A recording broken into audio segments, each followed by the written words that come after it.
तो बच्चों आज हम स्टार्ट करने वाले हैं अगला टॉपिक, हमारे रिफ्लेक्शन टॉपिक का ही नेक्स्ट पार्ट हम लोग स्टार्ट करेंगे आज, जहां हम लोग स्फेरिकल मिरर के बारे में डिस्कशन करेंगे। स्फेरिकल मिरर कितने तरह का होता है, स्फेरिकल मिरर क्या होता है, उसके डिफरेंट टर्म्स कौन कौन से हैं, इमेज फॉर्मेशन कैसे होता है, हर चीज के बारे में हम लोग आज डिस्कस करने वाले हैं। तो चलिए स्टार्ट करते हैं। सबसे पहले जानते हैं कि हमारा जो मिरर है जिसमें हम लोग पढ़ने वाले हैं स्फेरिकल मिरर के बारे में। स्फेरिकल मिरर हमारा कितने तरह का होता है, या फिर सबसे पहले जानेंगे स्फेरिकल मिरर होता क्या है। आपको मैंने लास्ट क्लास में बताया था प्लेन मिरर के बारे में। प्लेन मिरर मतलब होता है इसका सरफेस प्लेन होता है और एक साइड पॉलिश्ड होगा, दूसरा साइड रिफ्लेक्टेड पार्ट होता है, जो कि नॉर्मली घरों में होता है। अगला हमारा जो पढ़ने वाले हैं वो है स्फेरिकल मिरर या कर्व मिरर।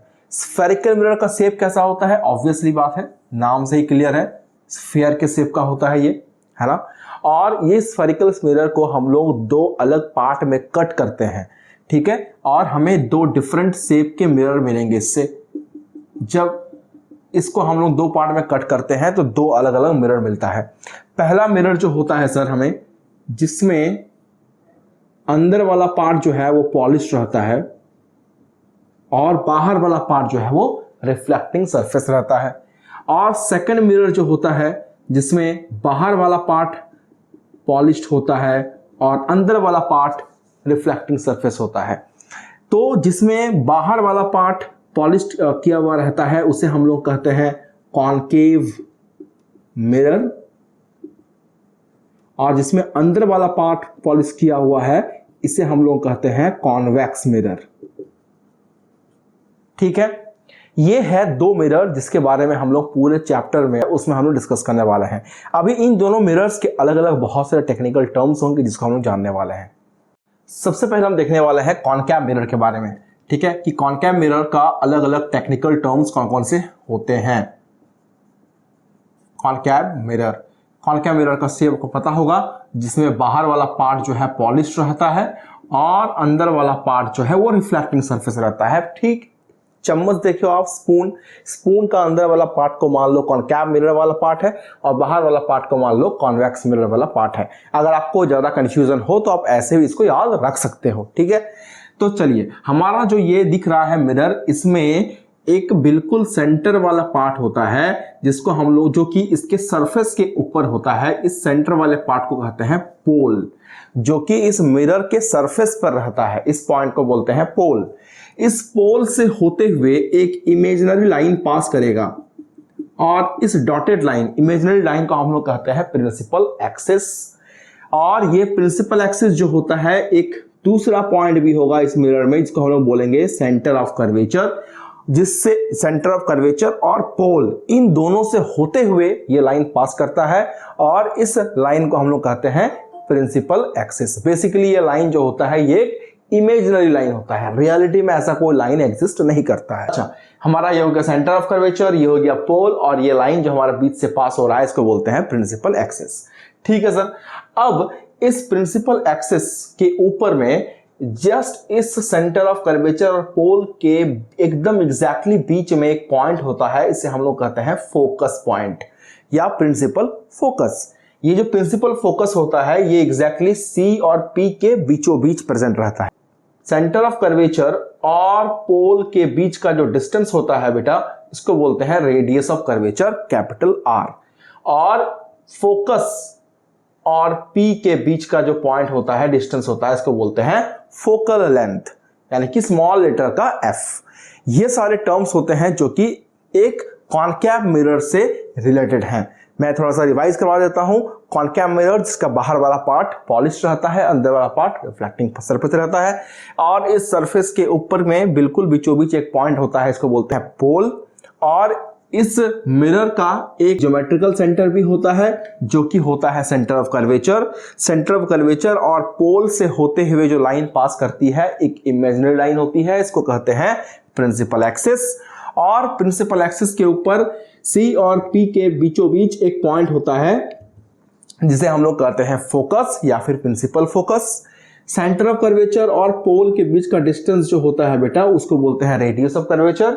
और फोकस और पोल के बीच का जो लेंथ होता है बेटा उसको बोलते हैं हम लोग फोकल लेंथ। इन दोनों के बीच में एक रिलेशन भी होता है। हमारा जो एफ होता है बेटा वो एग्जैक्टली रेडियस ऑफ कर्वेचर का हाफ होता है, ठीक है। या फिर ऐसा कहो कि रेडियस ऑफ कर्वेचर जो होता है वो डबल होता है फोकल लेंथ का।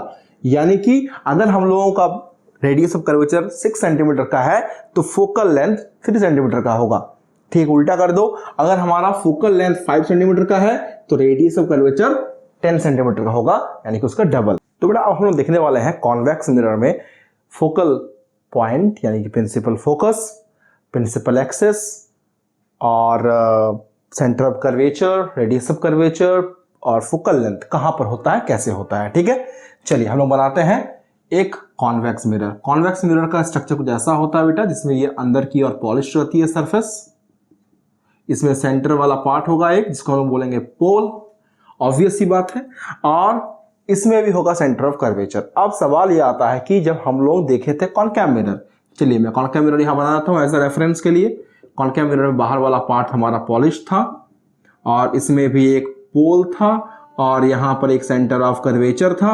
सेंटर ऑफ कर्वेचर और पोल को जोड़ने वाला एक लाइन, जिसको हम लोग कहते हैं प्रिंसिपल एक्सिस। अच्छा, ये जो हमारा कॉनकेव मिरर है, इसमें जिधर रिफ्लेक्टिंग सरफेस है उधर तरफ सेंटर ऑफ कर्वेचर था। क्या इसमें भी जिधर रिफ्लेक्टिंग पार्ट है उधर ही सेंटर ऑफ कर्वेचर होगा? आंसर है नहीं। इसमें सेंटर ऑफ कर्वेचर जो है वो पॉलिश्ड वाले पार्ट की ओर होगा। देखो होता क्या है ना कि जब हम इसको और इस वाले पार्ट को मिला देंगे तो एक सरफेस बनेगा जो कि स्फेरिकल शेप का होगा। अब ये स्फेरिकल शेप के सरफेस में सेंटर तो एक ही होगा ना, सेंटर ऑफ कर्वेचर। तो अब मुझे बताओ, अगर ये वाला पार्ट मेरा कॉनकेव है तो जाहिर सी बात है कि रिफ्लेक्टिंग पार्ट जिधर रहेगा सेंटर ऑफ कर्वेचर उधर ही रहेगा। लेकिन अगर हम बात इसका करेंगे तो इसके अंदर वाला पार्ट क्या होता है? पॉलिश्ड होता है। बाहर वाला पार्ट क्या होता है? रिफ्लेक्टिंग सरफेस होता है। तो क्या इसके लिए, इस वाले पार्ट के लिए सेंटर ऑफ कर्वेचर बाहर निकल जाएगा? ऑब्वियस सी बात है, नहीं निकलेगा, क्योंकि एक स्फेयर का सेंटर एक ही होता है, वो भी सेंटर वाले पार्ट पे होता है, बीचों बीच होता है। इसी चलते क्या होगा ना कि इस वाले मिरर में हमारा जो सेंटर ऑफ कर्वेचर है वो बाहर की ओर होगा, यानी कि जिधर पॉलिश सरफेस है उधर होगा। तो जब इन दोनों लाइन को हम इन दोनों पॉइंट को हम मिलाएंगे तो जो लाइन मिलेगा, इमेजिनरी लाइन, इसको बोलेंगे हम लोग प्रिंसिपल एक्सिस। सही है।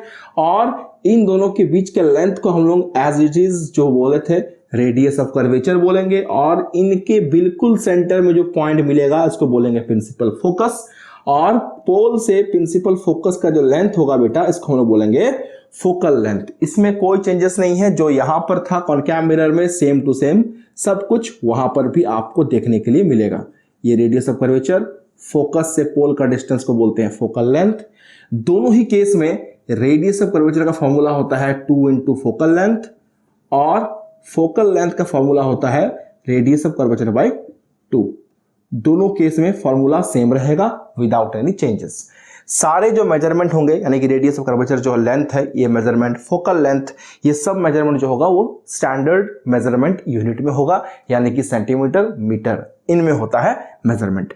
आई होप आपको ये टेक्निकल टर्म्स एकदम क्लियर हो गया होगा। मैं यहां पर सारा का नाम लिख देता हूं। ये जो आपका है एफ, इसको बोलते हैं फोकस। ये सी, इसको बोलते हैं सेंटर ऑफ कर्वेचर।